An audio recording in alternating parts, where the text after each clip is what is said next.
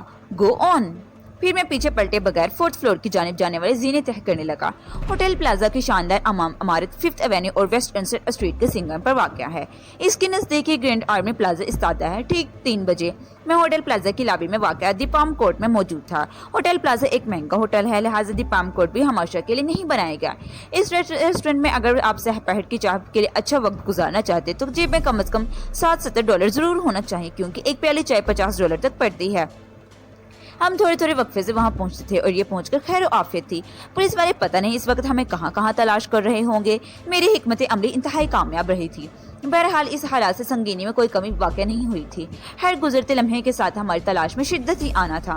دی palm court میں چائے کے بہانے 2-3 گھنٹے آرام سے گزارے جا سکتے تھے۔ وہاں کا ماحول بہت ہی پرسکون اور حسین تھا۔ لگتا تھا جیسے مین ہٹن کی ساری خوبصورتی وہیں سمٹ گئی ہو۔ ایک سے ایک بڑھ کر حسینہ وہاں موجود تھی۔ چائے سرد کر دی گئی تو ہم نے ونگ ہنگ سے کہا، مسٹر ہنگ، میں اور وسیم تو بدلے ہوئے حلیوں میں ہیں، مگر آپ کے ساتھ ٹھیک نہیں ہوا۔ خاص طور پر یہ بات پولیس کے ریکارڈ پر آ گئی ہے کہ 3 افراد کے لیے آپ نے میز بک کرائی تھی۔ اس میں خرابی والی کون سی بات ہے؟ ہنگ نے مضبوط لہجے میں کہا۔ میں نے کہا، اگر اس ریسٹورینٹ کے مالک مدر جعفری کے سامنے تمہارا نام آیا اور میز بک کروانے والے نے مدر کو یہ بھی بتایا کہ تم نے بکنگ سے پہلے اپنا نام اور چائنا ٹاؤن کا حوالہ بھی دیا تھا، تو جعفری فوراً پہچان جائے گی کہ تم کون سے ہنگ ہو۔ پھر پولیس والے نیچے جھاڑ کر تمہارے پیچھے پڑ جائیں گے۔ میرے خیال ہے ایسا کچھ نہیں ہوگا، وہ بے پرواہی سے بولا۔ تمہارا یہ خیال کس بنیاد پر ہے؟ دیکھو وجدان، وہ سمجھانے والے انداز میں بولا، اول تو یہ دعوت کا اسٹاف مجھے پہچانتا نہیں، میں یہاں بہت کم آیا ہوں۔ ریزرویشن کے وقت میں نے فون پہ اپنا نام بتانے کے بعد کہا تھا کہ مدر جعفری میرے پاس چائنا ٹاؤن آتی رہتی ہیں۔ یہ تو اچھا ہی ہوا کہ مدر سے ملاقات نہیں ہو سکی۔ ٹھیک ہے، میں نے متحمل سے اس کی بات سنی اور کہا، یہ تو اول ہوا، دوم کیا ہے؟ دوم اول سے زیادہ سادہ اور پرسکار ہے۔ اتنا کہہ کے وہ معنی خیز پر اسٹار خاموشی کے بعد وہ گویا ہوا۔ دراصل اس بات کا کوئی ثبوت نہیں کہ واقعی میں نے فون کر کے 3 افراد کے لنچ کے لیے میز بک کروائی تھی۔ میرا نام استعمال کر کے کوئی اور بھی شخص تو یہ حرکت کر سکتا ہے۔ تمہاری بات میں وزن ہے، لیکن اس آئیڈیا میں ایک بہت بڑی خامی بھی ہے۔ میں نے کہا، کیسی خامی؟ وہ سنجیدگی سے مجھے دیکھنے لگا۔ میں نے کہا، تم نے ریزرویشن والی کال اپنے موبائل فون سے کی ہے، ہوٹل والے فون سیٹ پر تمہارا نمبر آیا ہوگا۔ اس طرح یہ ٹریس کیا جا سکتا ہے کہ اس نمبر والی سیلولر لائن کس شخص کے نام پر رجسٹرڈ ہے۔ اس طرح کو پکڑ کر پولیس بآسانی تم تک رسائی حاصل کر لے گی۔ دور کی کوری لائی ہو، وہ ستائشی انداز میں بولا، لیکن یہاں میں شوی والا آئیڈیا استعمال کر سکتا ہوں۔ میں نے چونک کر ہنگ کی طرف دیکھا اور بے ساختہ میرے منہ سے نکل گیا، یعنی گمشدگی والا آئیڈیا۔ ایگزیکٹلی، وہ قدرے بلند لہجے میں بولا۔ مسٹر ونگ ہنگ کی دی ہوئی گاڑی شیورلیٹ عرف شیوی ایک موقع پر ربی کے آدمیوں کے ہاتھ چڑھ گئی تھی۔ اس گاڑی کو میں بھی رکیل موجود تھے، وہ گاڑی کو وہیں چڑھ کر رکیل کو پہنچا دے گئے تھے، پھر وہ ہمیشہ کے لیے منہ سے بچھڑ گئی۔ اس موقع پر میری ہدایت کے مطابق ونگ ہنگ نے گاڑی کو چوری کی رپورٹ درج کروا دی تھی۔ راکیل کی یاد نے میرے دل کو افسردہ کر دیا۔ وہ عجیب و غریب لڑکی الاسکا سے نیو یارک تک میرے ساتھ آئی تھی۔ اس دوران ہمیں نارتھ پیسفک اوشن کے ایک مختصر سے جزیرے زونارا آئی لینڈ پر بھی کچھ وقت گزارنے کا موقع ملا تھا۔ ہمارا طیارہ اغوا ہونے کے بعد مذکورہ جزیرے پر پہنچا دیا گیا تھا۔ میں نے راکیل کے ساتھ بہت ہی یادگار اور ناقابل فراموش لمحات گزارے تھے۔ اس کے کئی ایک احسانات میرے اوپر تھے۔ ربی موشی ہیمنڈ کے موڈ مکینلے والے خفیہ ٹھکانے سے مجھے رہائی دلانے کا سہارا بھی راکیل ہی کے سر تھا۔ وہ ربی کے سیٹ اپ پر اندر رہتے ہوئے بد عزم کے لیے کام کر رہی تھی۔ اس بغاوت اور غداری کی سزا کے طور پر ربی کے حکم پر اسے بے رحمی سے موت کے گھاٹ اتار دیا گیا تھا۔ دراصل اس نے اپنے کاز کے لیے جان دی تھی۔ یہ تو محبت اور جنگ کا اصول ہے۔ ایک ملک کا ہیرو دوسرے ملک کے لیے دہشت گرد کی حیثیت رکھتا ہے۔ سچی سے سچی محبت کرنے والے بھی معاشرے کی نظر میں ایک سنگین جرم کے مرتکب قرار پاتے ہیں۔ یہ عمومی رویے کی بات ہے۔ مجھے خاموش دے کر اس نے مزید کہا، میں موبائل کمپنی والوں سے رابطہ کر کے اپنی لائن بند کروا دوں گا۔ میں کہہ سکتا ہوں میرا سیل کہیں گم ہو گیا ہے۔ یہ عام سی بات ہے، کوئی اس پر زیادہ دھیان نہیں دے گا۔ میں یہاں کا ایک متعبر شہری ہوں، میری بات پر یقین کیا جائے گا۔ تم جس بات کو معمولی کہہ رہے ہو وہ میری نظر میں بہت اہم ہے، میں نے پرتشویش لہجے میں کہا۔ ہم جس قسم کے حالات سے گزر رہے ہیں ان میں معمولی بات کو بھی نظر انداز نہیں کیا جا سکتا۔ شیوی اور سیل کی چوری یا گمشدگی میں قدر مشترک یہ ہے کہ ان دونوں کی ایک پارٹی کے ہاتھ سے استعمال ہوا ہے، یعنی امریکہ دشمن پاکستانی دہشت گرد وجدان۔ میں ایک لمحے کے لیے متوقف و بات جاری رکھتے ہوئے بولا، دعوت میں تم پہ بنفس و نفیس موجود تھے اور 2 ایسے افراد کے ساتھ تھے جو پولیس کی نظر میں انتہائی مشکوک ٹھہر چکے ہیں۔ مسٹر ہنگ، تمہاری جان آسانی سے نہیں چھوٹنے والی۔ وہ ایک لمحے سوچنے کے بعد بولا، اگر کوئی میرا سیل استعمال کر سکتا ہے تو وہ میرے میک اپ میں دعوت میں بھی جا سکتا ہے، یہ ناممکن تو نہیں۔ اس کی بات خاصی وزن والی تھی۔ میں نے تائید انداز کرتے ہوئے کہا، ہاں یہ ناممکن تو نہیں، مگر اس صورت میں تمہارا ایک دشمن جنم لیتا ہے جو تمہاری صورت بنا کر دعوت پہنچتا ہے، اور مجرموں کے لیے وہ تمہارے ہی موبائل فون سے میرا ریزرو کرواتا ہے۔ میرا کوئی دشمن جنم لیتا ہے یا مر جاتا ہے، اس سے کیا فرق پڑتا ہے وجدان؟ وہ ٹھہری ہوئی آواز میں بولا، جہاں انسان کے 10 دوست ہوتے ہیں وہاں ایک آدھ دشمن بھی ہو سکتا ہے۔ میرے لیے یہ ایک شخص اجنبی مجرم ہوگا۔ بہرحال میں نے گفتگو کو مختصر کرتے ہوئے کہا، تمہیں بہت زیادہ احتیاط برتنے کی ضرورت ہے، ہمارے لپیٹے میں آ کر تم کہیں بھی رگڑے نہ جانا۔ وہ کندھے جھکاتے ہوئے بولا، مجھے اس کھیل کے انجام کی پرواہ نہیں، ویسے میں نے احتیاط کے سلسلے میں انتظام کر دیا ہے۔ آج کا دن تو ہم مینہٹن بلکہ نیو یارک ہی میں نہیں ہوں گے۔ کہ تم کیا کہنا چاہتے ہو؟ اس کے بعد میری سمجھ میں نہیں آئی تھی۔ ایپیسوڈ 1 کا اختتام یہیں پر ہوتا ہے۔ ایپیسوڈ 2 دیکھنے کے لیے آگے سماعت فرمائیں۔